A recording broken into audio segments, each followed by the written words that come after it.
ಬ್ರೇಕ್ನ ನಂತರ 3 ಗಂಟೆ 3 ಪ್ರಶ್ನೆ ವಿಶೇಷ ನ್ಯೂಸ್ ಬುಲೆಟಿನ್ಗೆ ಮತ್ತೆ ಸ್ವಾಗತ. ನಮ್ಮ ಮುಂದಿನ ಸುದ್ದಿ ಕಡೆ ಗಮನ ಹರಿಸ್ತಾ ಹೋಗೋಣ. ಆ ಸುದ್ದಿ ಯಾವುದು, ಹಾಗೆ ಅದರ ಸುತ್ತ ಇರುವ 3 ಪ್ರಶ್ನೆ ಯಾವುದು ಅನ್ನೋದನ್ನ ವಿವರಿಸ್ತಾ ಹೋಗ್ತೀನಿ.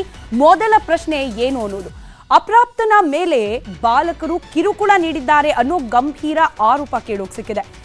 ಯಾರ ಮೇಲೆ ಹಾಗಾದ್ರೆ ಈ ವಿಚಾರಕ್ಕೆ ಸಂಬಂಧಪಟ್ಟಂತೆ ಸದ್ಯಕ್ಕೆ ಸುದ್ದಿ ಸದ್ದನ್ನ ಮಾಡ್ತಿರೋದು ಅನ್ನೋ ಪ್ರಶ್ನೆಗೆ ಉತ್ತರ, ಕೇಸ್ ಹಾಕದಂತೆ ಕಾಂಗ್ರೆಸ್ನ ಶಾಸಕರು ಒತ್ತಡವನ್ನ ಹೇರ್ತಿದ್ದಾರಾ ಅನ್ನೋ ಅನುಮಾನ. ಎಲ್ಲಾಗಿರೋದು ಈ ಘಟನೆ ಅನ್ನೋದಕ್ಕೆ ಉತ್ತರ, ದಾವಣಗೆರೆ ಜಿಲ್ಲೆಯ ಚನ್ನಗಿರಿ ಠಾಣೆಯ ಮುಂಭಾಗದಲ್ಲೇ ನಡೆದು ಹೋಯಿತು ಹೈ ಡ್ರಾಮಾ. ಆಗಿದ್ದೇನು, ಯಾಕೆ ಕೇಸ್ ಮುಚ್ಚಾಕೋಕೆ ಪ್ರಯತ್ನ ಮಾಡಲಾಗ್ತಾ ಇದೆ, ಶಾಸಕರೇ ಒತ್ತಡ ಹಾಕ್ತಿದ್ದಾರೆ ಅನ್ನೋ ಅನುಮಾನ. ಇದಕ್ಕೆ ಸಂಬಂಧಪಟ್ಟ ಅಂಶಗಳನ್ನ ಗಮನಿಸ್ತಾ ಹೋಗೋಣ. ಅಪ್ರಾಪ್ತನ ಮೇಲೆ ಬಾಲಕರಿಂದ ಲೈಂಗಿಕ ಕಿರುಕುಳವನ್ನ ನೀಡಲಾಗಿದೆ ಅನ್ನೋ ಗಂಭೀರ ಆರೋಪ ಇದೆ. ಹಾಸ್ಟೆಲ್ನಲ್ಲಿ ನಡೆದು ಹೋಗಿದೆ ಈ ರೀತಿಯ ಒಂದು ಘಟನೆ ಅಂತ ಹೇಳಿ ಪೊಲೀಸ್ ಠಾಣೆ ಮೆಟ್ಟಿಲೇರ್ಲಿಕ್ಕೆ ಹೋಗ್ಲಾಗತ್ತೆ. ಚನ್ನಗಿರಿ ಠಾಣೆ ಎದುರು ಶಾಸಕರು ಪ್ರೊಟೆಸ್ಟ್ಗೆ ಈಗ ಟ್ವಿಸ್ಟ್ ಸಿಕ್ಕಿದೆ. ಶಾಸಕರೇ ಕೂತು ಪ್ರೊಟೆಸ್ಟ್ ಮಾಡಿದ್ದಾರೆ. ಯಾಕೆ ಮಾಡಿದ್ರು? ಇಲ್ಲಿ ಸಹಜವಾಗಿ ಯಾರೋ ಒಬ್ಬ ಅಪ್ರಾಪ್ತನಿಗೆ ಅನ್ಯಾಯ ಆಗ್ತಿದೆ ಅಂತಂದ್ರೆ ಆತನ ಪರವಾಗಿತ್ತ ಪ್ರೊಟೆಸ್ಟ್ ಅಂತ ಅನ್ಕೊಂಡ್ರೆ ಅದಕ್ಕೆ ತದ್ವಿರುದ್ಧವಾಗಿದೆ. ಕೇಸ್ ಹಾಕ್ತೇ ಇರೋ ರೀತಿಯಲ್ಲಿ ಶಾಸಕ ಶಿವಗಂಗಾ ಬಸವರಾಜ್ ಒತ್ತಡ ಹೇರಿದ್ದಾರೆ ಅನ್ನೋ ಆರೋಪ ಕೇಳೋಕ್ ಸಿಗ್ತಾ ಇದೆ. FIR ಆಗಿದೆ ಅಂತ ಹೇಳಿದ್ದಕ್ಕೆ ಶಾಸಕರು ಠಾಣೆ ಮುಂದೆ ಪ್ರೊಟೆಸ್ಟ್ಗೆ ಕೂತ್ಬಿಟ್ಟಿದ್ದಾರೆ. ಕೇಸನ್ನು ತಗೊಳ್ಬೇಡಿ ಅಂತ ಹೇಳಿ ಆಗಿತ್ತು ಶಾಸಕರ ವಾದ. ಅದಾದ ನಂತರದಲ್ಲಿ ಯಾವಾಗ FIR ಆಗಿದೆ ಅಂತ ಗೊತ್ತಾಯ್ತು, ಆಗ ಯಾವ ರೀತಿಯಲ್ಲಿ ಠಾಣೆ ಸಮ್ಮುಖದಲ್ಲಿ ಕೂತ್ಕೊಂಡು ಶಾಸಕರು ಪ್ರೊಟೆಸ್ಟ್ ಮಾಡ್ತಿದ್ದಾರೆ, ಆ ದೃಶ್ಯಗಳು ಅದನ್ನ ವಿವರಿಸ್ತಾ ಇದೆ.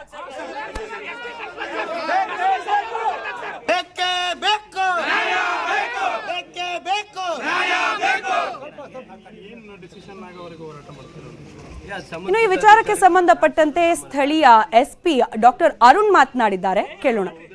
ಅವರು ಸ್ಟೇಷನ್ ಹೋಗಿರೋದು ಮತ್ತು ಅಲ್ಲಿರುವ CCTV ಫುಟೇಜ್ನಲ್ಲಿ ದೃಶ್ಯ ಇದೆಯೇ, ಸೊ ಅದರದ್ದು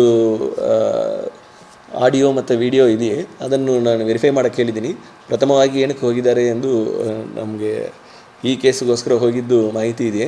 ಮತ್ತು ಮುಂದೆ ಅವರು ಮಾಡಿರೋ ಆರೋಪಗಳೇನಿದೆ, ಅವರು ಸಬ್ ಇನ್ಸ್ಪೆಕ್ಟರ್ ಮತ್ತು ಇನ್ಸ್ಪೆಕ್ಟರ್ ನಮಗೆ ಸರಿಯಾಗಿ ಸ್ಪಂದಿಸ್ತಾ ಇಲ್ಲ ಎಂದು ಹೇಳಿದ್ದಾರೆ. ಅದನ್ನು ಮತ್ತಷ್ಟು ಡೀಟೇಲ್ಸ್ ನಮ್ಮ ಪ್ರತಿನಿಧಿ ಸಂಜಯ್ ನೀಡ್ತಾ ಹೋಗ್ತಾರೆ, ಲೈವ್ ಕನೆಕ್ಟೆಡ್ ಇದ್ದಾರೆ. ಈಗ ಸಾಮಾನ್ಯವಾಗಿ ಶಾಸಕರು ಅಂದ್ರೆ ನೊಂದವ್ರ ಪರವಾಗಿ ನಿಂತ್ಕೊಳ್ಳಿ, ಅವರ ಪರವಾಗಿ ಧ್ವನಿ ಎತ್ತಲಿ ಅನ್ನೋದು ಸಹಜ ನಿರೀಕ್ಷೆ. ಆದ್ರೆ ಇಲ್ಲಿ ಕೇಸೇ ಹಾಕ್ಬೇಡಿ ಅಂತ ಹೇಳಿ ಶಾಸಕರು ಪ್ರೊಟೆಸ್ಟ್ ಮಾಡ್ತಿರೋದ್ರ ಹಿಂದಿನ ಕಾರಣ ಏನು, ಯಾಕೆ ಕಾಂಪ್ಲಿಕೇಟೆಡ್ ಅನಿಸ್ತಿದೆ ಈ ಪ್ರಕರಣ, ವಿವರಿಸ್ತಾ ಹೋಗ್ಬೋದಾ? ಹೌದು ಸ್ಮಿತಾ ರಂಗನಾಥ್, ಏನು ಕಳೆದ 2 ದಿನಗಳಿಂದಷ್ಟೇ ಮೊನ್ನೆ ಶನಿವಾರ ಏನು ಚನ್ನಗಿರಿ ಪೊಲೀಸ್ ಠಾಣೆ ಎದುರು ಹಾಲಿ ಶಾಸಕ ಏನು ಶಿವಗಂಗಾ ಬಸವರಾಜ್ ಅವರು ಒಂದು ಧರಣಿ ಕೂರ್ತಾರೆ. ಏನು ಅವತ್ತಿನ ದಿನ ಶನಿವಾರನೇ ಒಂದು ಪೋಸ್ಕೋ ಕಾಯ್ದೆ ಕೂಡ ಆ ಠಾಣೆಯಲ್ಲಿ ದಾಖಲಾಗಿರುತ್ತೆ. ಏನು ಚಿಕ್ಕ ಹಾಸ್ಟೆಲ್ ಇರುವಂತಹ ಮಕ್ಕಳು ಅವರ ಸೀನಿಯರ್ಸ್ ಲೈಂಗಿಕ ದೌರ್ಜನ್ಯ ನೀಡಿದ್ದಾರೆ ಅಂತ ಹೇಳಿ ಪೋಷಕರು ದೂರನ್ನು ನೀಡ್ತಾರೆ. ಆ ದೂರಿನ ಸಂಬಂಧ ಅಲ್ಲಿ ಹೋದಂತ ಸಂದರ್ಭದಲ್ಲಿ ಯಾಕಂದ್ರೆ ಕೆಲವೊಂದಿಷ್ಟು ಕಾಂಗ್ರೆಸ್ ಕಾರ್ಯಕರ್ತರು ಸೇರಿರ್ತಾರೆ ಶಾಸಕರ ಜೊತೆ, ದೂರನ್ನು ದಾಖಲು ಮಾಡಬೇಡ್ರಿ ಅಂತ ಹೇಳಿ ಒತ್ತಡ ಏರ್ತಾರೆ. ಆದ್ರೆ ಅದು ಯಾವ್ದಕ್ಕೂ ಮಣಿದ CPI ಅವರು ಏನೋ ದೂರು ಈಗಾಗಲೇ ದಾಖಲಾಗಿದೆ, ತನಿಖೆ ಮುಂದುವರಿಯಬೇಕು ಅಂತ ಹೇಳ್ತಾರೆ. ಹೀಗಾಗಿ ಶಾಸಕರು ಒಬ್ಬ ಶಾಸಕರಿಗೆ ಬೆಲೆ ಕೊಡೋದಿಲ್ವಾ ನೀವು ಅಂತ ಹೇಳಿ, ಹೀಗಾಗಿ ನೀವು ಮಾಜಿ ಶಾಸಕರ ಮಾತುಗಳನ್ನ ಕೇಳಿ ಈ ರೀತಿ ನೀವು ಮಾಡ್ತಾ ಇದ್ರೆ ನಮಗೆ ಯಾವುದಕ್ಕೂ ಬೆಲೆ ಕೊಡೋದಿಲ್ಲ ಅಂತ ಹೇಳಿ ಕಾಂಗ್ರೆಸ್ ಕಾರ್ಯಕರ್ತರ ಜೊತೆ ಠಾಣೆ ಮುಂಭಾಗದಲ್ಲಿ ಧರಣಿಯನ್ನ ಮಾಡ್ತಾರೆ ಸುಮಾರು 2 ಗಂಟೆಗಳ ಕಾಲ ಶನಿವಾರ. ಅದಾದ ಬಳಿಕ ಇವತ್ತು SP ಅವರು ಮಾಹಿತಿ ನೀಡಿರೋ ಪ್ರಕಾರ ಈ ಹಿಂದೆ ಕೂಡ ಈ ರೀತಿ ಒಂದಷ್ಟು ದೂರುಗಳು ಬಂದಿತ್ತು. ಯಾಕಂದ್ರೆ ಈ CPI ಆಗಿರ್ಬೋದು, ಸಬ್ ಇನ್ಸ್ಪೆಕ್ಟರ್ ಆಗಿರ್ಬೋದು, ಶಾಸಕರ ಮಾತನ್ನು ಈಗ ಅಲ್ಲಿ ಇರುವಂತಹ ಶಿವಗಂಗಾ ಬಸವರಾಜ್ ಅವರ ಮಾತನ್ನು ಕೇಳೋದಿಲ್ಲ. ಇವರು ಮಾಜಿ ಶಾಸಕರ ಮಾತನ್ನ ಕೇಳ್ತಾರೆ, ಸುಮ್ಮನೆ ಸುಳ್ಳು ದೂರುಗಳನ್ನ ದಾಖಲು ಮಾಡ್ತಾರೆ. ಹೀಗಾಗಿ ಸಾಕಷ್ಟು ಸಮಸ್ಯೆಗಳ ಸೃಷ್ಟಿ ಆಗ್ತಾ ಇದೆ ಚನ್ನಗಿರಿ ಪಟ್ಟಣದಲ್ಲಿ. ಹೀಗಾಗಿ ಇವರನ್ನ ವರ್ಗಾವಣೆ ಮಾಡ್ಬೇಕು ಅಂತ ಹೇಳಿ ಒಂದಿಷ್ಟು ಬೇಡಿಕೆಗಳನ್ನ ಇಟ್ಟಿರ್ತಾರೆ. ಆದ್ರೆ ಅದು ಯಾವ್ದು ಆಗಿರೋದಿಲ್ಲ. ಈ ಪ್ರಕರಣ ಏನು ಪೋಸ್ಕೋ ಪ್ರಕರಣ ಆದ ನಂತರ ಈ ಹೋರಾಟ ಕೇಳಿದಂತ ಶಾಸಕರು ಏನ್ ಹೇಳ್ತಾರೆ, ಈ ಪ್ರಕರಣ ಇದು FIR ಅನ್ನ ಮಾಡಬಾರ್ದಿತ್ತು ನೀವು ಅಂತ ಹೇಳ್ತಾರೆ. ಅದಾದ ಬಳಿಕ ಅವರು ಕಾಂಗ್ರೆಸ್ ಕೆಲವು ಬೆಂಬಲಿತರು ಅಂತ ಹೇಳಾಗ್ತಾ ಇದೆ, ಅವರ ಕಡೆ ಕೆಲವು ಪೋಷಕರು ಅಂತ ಹೇಳಾಗ್ತಾ ಇದೆ, ಅವರಿಂದ ಕೇಸನ್ನು ದಾಖಲು ಮಾಡಿದಕ್ಕೆ ಇಷ್ಟೆಲ್ಲ ಹೋರಾಟಗಳಕ್ಕೆ ಇಳಿದಿದ್ದಾರೆ. ಆಗ ಸದ್ಯ CPI ಮತ್ತು ಹಾಗೂ ಠಾಣಾ ಸಬ್ ಇನ್ಸ್ಪೆಕ್ಟರ್ ಈಗ ರಜದ ಮೇಲೆ SP ಅವರು ಕಳಿಸಿದ್ದಾರೆ. ಈಗ ತನಿಖೆಯನ್ನು ASP ರಾಮಗೊಂಡ ಅವರಿಗೆ ವಹಿಸಿ ಇನ್ನೊಂದು 2-3 ದಿನಗಳಲ್ಲಿ ತನಿಖೆ ಬಗ್ಗೆ ಸಂಪೂರ್ಣವಾಗಿ ಮಾಹಿತಿ ನೀಡ್ತೀವಿ ಅಂತ ಹೇಳಿ ದಾವಣಗೆರೆ SP ಅರುಣ್ ಕುಮಾರ್ ಹೇಳಿದ್ದಾರೆ. ಸ್ಮಿತಾ ರಂಗನಾಥ್, ಧನ್ಯವಾದ ಸಂಜಯ್ ಮಾಹಿತಿಗಾಗಿ.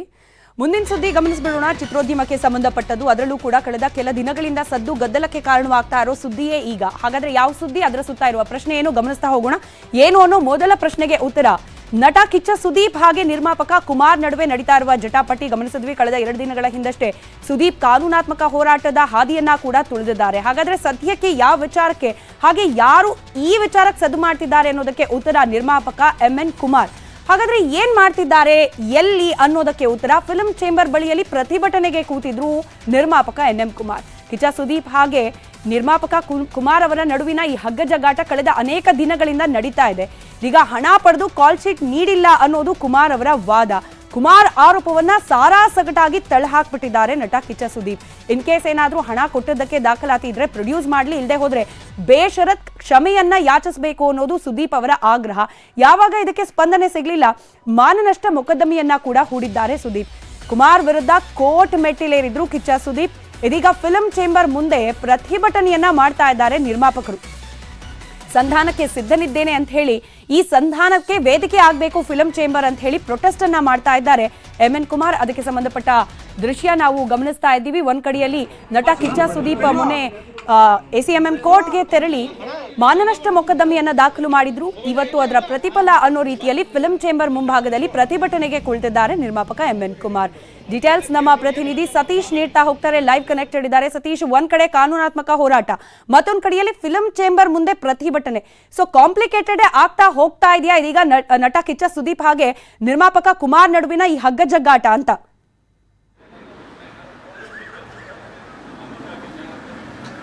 ಸ್ಮಿತಾ, ಏನು ಕಳೆದ ಶನಿವಾರ ಕಿಚ್ಚ ಸುದೀಪ್ ಅವರು ನಿರ್ಮಾಪಕರಾದಂಥ MN ಸುರೇಶ್ ಹಾಗೂ NM ಕುಮಾರ್ ಅವರ ವಿರುದ್ಧ ಒಂದು ಮಾನನಷ್ಟ ಮೊಕದ್ದಮೆಯನ್ನು ಹೂಡಿದ್ರು. ಅದಾದ ನಂತರ ಇವತ್ತು ಬೆಳಿಗ್ಗೆ 11 ಗಂಟೆಯಿಂದನೂ ಕೂಡ ನಿರ್ಮಾಪಕರಾದಂಥ MN ಕುಮಾರ್ ಅವರು ಫಿಲ್ಮ್ ಚೇಂಬರ್ ಬಳಿ ಒಂದು ಧರಣಿಯನ್ನು ಕೂತಿದ್ದಾರೆ. ಏನು ಕನ್ನಡ ಚಿತ್ರರಂಗದಲ್ಲಿ ಹಿಂದೆ ಈ ಥರದ ಒಂದು ಘಟನೆಗಳು ನಡೆದಿರಲಿಲ್ಲ. ಯಾವುದೇ ನಿರ್ಮಾಪಕನ ವಿರುದ್ಧ ಯಾವುದೇ ಒಬ್ಬರು ನಟರು ಒಂದು ಮಾನನಷ್ಟ ಮೊಕದ್ದಮೆಯನ್ನು ಹೂಡಿರಲಿಲ್ಲ.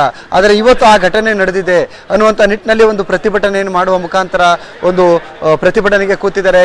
ಏನಕ್ಕೆ ಅಂತಂದರೆ, ಈಗಾಗಲೇ MN ಕುಮಾರ್ ಅವರು ಫಿಲ್ಮ್ ಚೇಂಬರ್ ಆಗಲಿ ಮತ್ತು ವಾಣಿಜ್ಯ ನಿರ್ಮಾಪಕರ ಸಂಘದಲ್ಲಿ ಸುದೀಪ್ ಅವರ ವಿರುದ್ಧ ಏನು ನಮಗೆ ಒಂದು ಹಣವನ್ನು ಪಡೆದು ಅಡ್ವಾನ್ಸ್ ಪಡೆದು ನಮಗೆ ಕಾಲ್ ಶೀಟ್ ಕೊಟ್ಟಿಲ್ಲ ಅಂತ ಒಂದು ಆರೋಪವನ್ನು ಮಾಡಿದರು. ಅದಾದ ನಂತರ ಈಗಾಗಲೇ ವಾಣಿಜ್ಯ ಮಂಡಳಿ ಮತ್ತು ನಿರ್ಮಾಪಕರ ಸಂಘ ಎರಡು ಸಂಸ್ಥೆಗಳು ಕೂಡ MN ಕುಮಾರ್ ಅವರ ಬಳಿ ಒಂದು ದಾಖಲೆಯನ್ನು ಕೇಳಿದ್ದಾರೆ. ನೀವು ಅದಕ್ಕೆ ಕೊಟ್ಟಿರುವಂತಹ ಹಣ ಕೊಟ್ಟಿರುವುದಕ್ಕೆ ಪೂರಕವಾದ ಒಂದು ದಾಖಲೆಯನ್ನು ನಮಗೆ ಕೊಟ್ಟರೆ ಅದಕ್ಕೆ ಬೇಕಾದಂಥ ಒಂದು ಸಂಧಾನವನ್ನು ಕೆಲಸವನ್ನು ನಾವು ಮಾಡ್ತೀವಿ ಅಂತ ಹೇಳಿದರು. ಆದರೆ ಇದುವರೆಗೂ ಕೂಡ NM ಕುಮಾರ್ ಅವರು ಹಣ ಕೊಟ್ಟಿರುವುದಕ್ಕೆ ಯಾವುದೇ ಒಂದು ದಾಖಲೆಯನ್ನು ನಿರ್ಮಾಪಕರ ಸಂಘಕ್ಕಾಗಲಿ ಅಥವಾ ವಾಣಿಜ್ಯ ಮಂಡಳಿಗಾಗಲಿ ಸಲ್ಲಿಸಿಲ್ಲ. ಅದಾದ ನಂತರ ಈಗಾಗಲೇ ಸುದೀಪ್ ಅವರು ಕೂಡ ಇದೆಲ್ಲ ನನ್ನ ವಿರುದ್ಧ ನಡೆದಿರುವಂಥ ಒಂದು ಷಡ್ಯಂತ್ರ, ಇದಕ್ಕೆ ನಾನು ಕಾನೂನು ಮುಖಾಂತರವೇ ಒಂದು ಉತ್ತರವನ್ನು ಕೊಡ್ತೀನಿ ಅನ್ನುವಂಥ ನಿಟ್ಟಿನಲ್ಲಿ ನಿರ್ಮಾಪಕರ ವಿರುದ್ಧ ಮಾನನಷ್ಟ ಮೊಕದ್ದಮೆ ಹೂಡಿದ ನಂತರ ಅವರಿಗೆ ಒಂದು ಭೀತಿ ಕಾಡಿದೆ ಅಂತ ಅನ್ಬೋದು. ಒಂದು ವೇಳೆ ನಾವು ದಾಖಲಾತಿ ಇಲ್ಲದೆ ಕೋರ್ಟ್ಗೆ ಹೋದರೆ ನಾವು ಮಾನನಷ್ಟ ಮೊಕದ್ದಮೆ ಕೇಸ್ನ ಎದುರಿಸಬೇಕಾಗುತ್ತೆ, ದಂಡ ಕಟ್ಟಬೇಕಾಗುತ್ತೆ. ಈ ನಿಟ್ಟಿನಲ್ಲಿ ಇದನ್ನು ನಾವು ಕೋರ್ಟ್ಗೆ ಹೋಗುವುದು ಬೇಡ, ವಾಣಿಜ್ಯ ಮಂಡಳಿ ಇಲ್ಲ ನಿರ್ಮಾಪಕ ಸಂಘದಲ್ಲೇ ಇದನ್ನು ಇತ್ಯರ್ಥ ಮಾಡಿಕೊಳ್ಳುವ ಮುಖಾಂತರ ಈ ಒಂದು ಸಮಸ್ಯೆಗೆ ಪರಿಹಾರ ಕಂಡುಕೊಳ್ಳೋಣ ಅನ್ನುವಂಥ ನಿಟ್ಟಿನಲ್ಲಿ ಒಂದಷ್ಟು ನಿರ್ಮಾಪಕರ ಜೊತೆ ವಾಣಿಜ್ಯ ಮಂಡಳಿ ಮೇಲೆ ಒತ್ತಡ ಹಾಕುವಂತ ಒಂದು ಕೆಲಸವನ್ನು ಮಾಡ್ತಿದ್ದಾರೆ ಅಂತಾನೆ ಹೇಳ್ಬೋದು. ಧನ್ಯವಾದ ಸತೀಶ್ ಮಾಹಿತಿಗಾಗಿ. ಇದು ಇವತ್ತಿನ 3 ಗಂಟೆ 3 ಪ್ರಶ್ನೆ. ನೋಡ್ತಾ ಇರಿ News 18, ಜಾಲ ನಮ್ಮದು, ಬಲ ನಿಮ್ಮದು.